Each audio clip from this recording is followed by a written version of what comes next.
Okay, this is Shane Collins. This is my book report on, let's see if you can see this, Peter ten Hoopen. Hope I said that right. This is his book, Hungry Horse. This is not new. This is more than a few years old. I think he actually did this in like 2009 or something like that, but I still really liked it. I'm going to talk about why I chose this book after I talk about a few things within this book first. Comes with, I don't know what the fuck that is, but comes with it.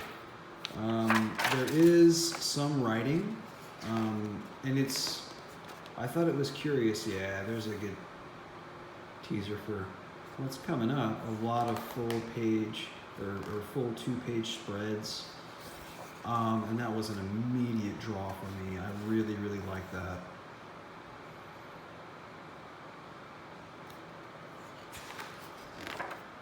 But, I'm going to try to get into this. Luke Mogelson does this, and I thought, wow, that's kind of an odd choice for an introduction. It's not really an introduction. It's actually kind of a narrative about one of the residents of this town, and so he's actually a great choice for that. I think he's still a New York Times contributor, but this is about the kind of people that are in this really kind of a harsh environment, and I think we can see the quote, not right there.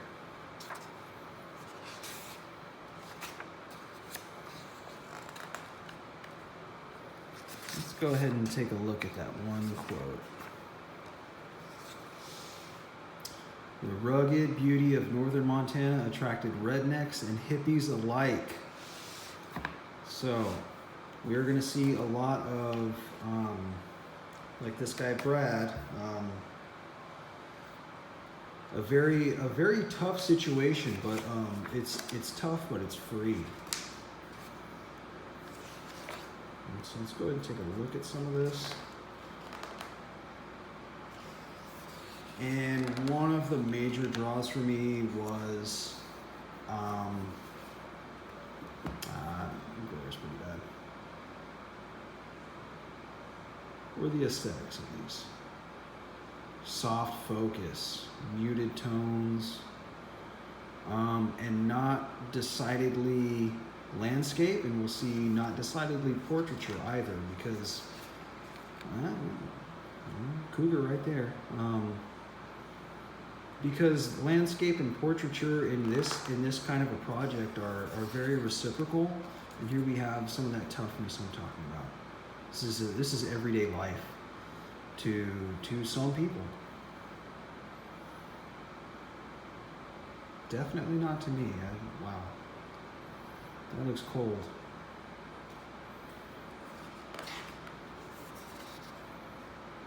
And again, I would call this is not a rat race photo. This is not a quest for megapixels and sharpness. This is delivering a message. And I think we'll find that sequence and message in this one are just, this really is a very quality work. Again, this is a guy from your hometown that, things didn't quite work out. Something I'm really, really learning from this book is, the touch of intimacy. This is very, very up close and personal. I mean, the clothes, the clutter. And just no shame, though. Absolutely none. And these are not people he knows. This is not where he's from. He's from Sweden, I think. Yeah, wow.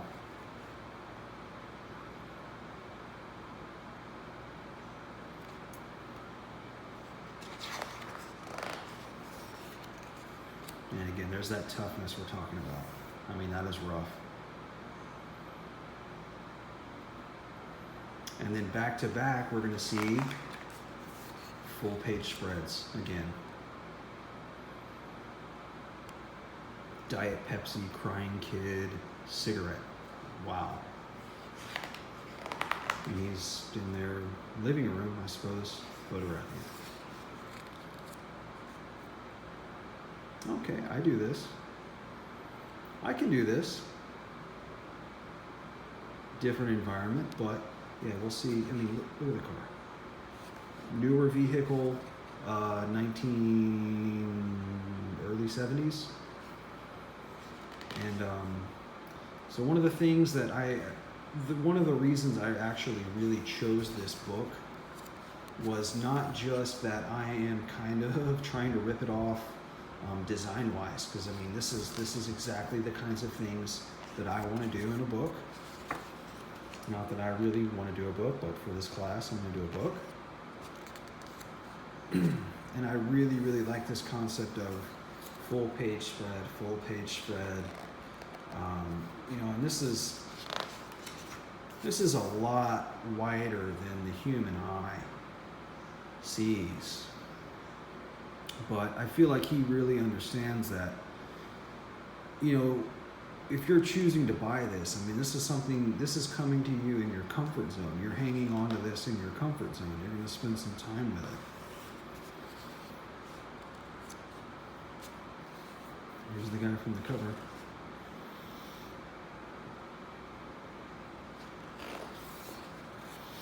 And here's this mix of portraiture, nature, landscape. Let's go through some more of this pretty quickly. I'm way over on time. Normal life. Wow. So I definitely pick up on this in my own work. Normal life in towns outside of major metropolitan areas. This is actually normal life. At the cafe for breakfast is very, very normal.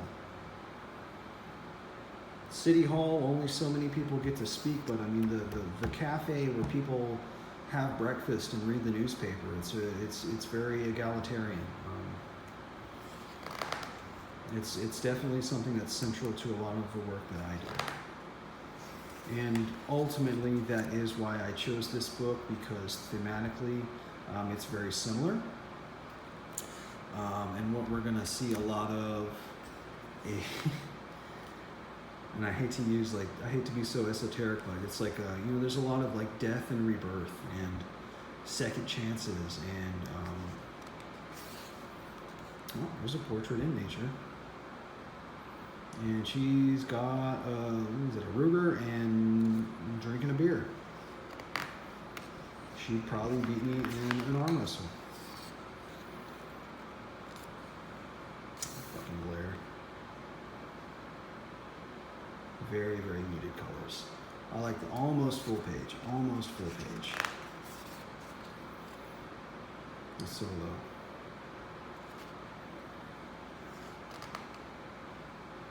Like I was saying about second chances, death and rebirth, the toughness and the freedom. It's kind of saucy.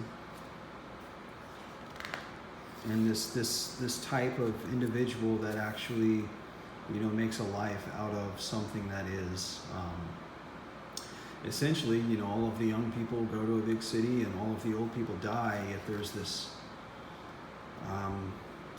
person that, finds a way. It's entrepreneurial almost. And so it wasn't just the design, which I'm basically ripping off. It was the thematic elements, even though my photos aesthetically are very, very different. That was the major reason I chose this book. And I have more than a few now.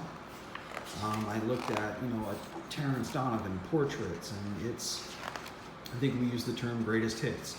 It's a greatest hits album. It really is. Edward Weston by Beaumont Newhall with all the writing. I mean, it's a greatest hits album. And so I made sure that I found a book that was a project, and also something that I could be very easily inspired by, and hell, wanted to hang on to. And I really like this book, and there's a few that I really want to bring up, even though I'm taking forever.